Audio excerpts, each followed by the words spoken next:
Hi, this is Mark News from Plant Talk Radio. Thanks for subscribing and listening to our podcast, Your Gardening Questions from Plant Talk Radio. If you have a gardening question you'd like our host Fred Howard to answer, send him an email. The email address is fred@planttalkradio.com. Now for today's question. Good morning again, Fred. Sure. My question is, how do we keep the critters from digging up our tulip bulbs? Well, my first thought is not one I dare mention on air.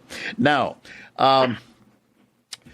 if you have a major problem, number one, I would not use bone meal at the time of planting. That the critters, as you speak, can detect that and know to dig down. Then, right after you put on or do the planting, you could use Repelzol on top of the ground, which would tend to keep away.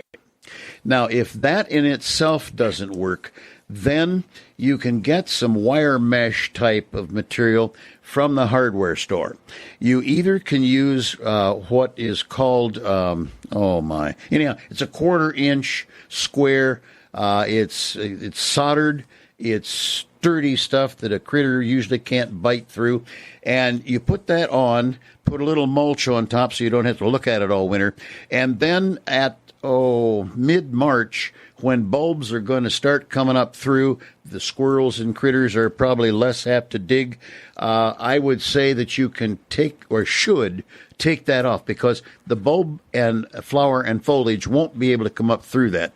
If you use chicken wire, most of the bulbs would be able to come up through that, but I think it's still best to not use bone meal, which is contradictory anymore, but Repelzol on top. Then if you have to, a wire control of some nature or something like that they can't bite through over the top of the bulbs. And I would let it extend, 4 or 5, 6 inches beyond where you know the bulbs to be planted, so they can't come in from the side and get to them.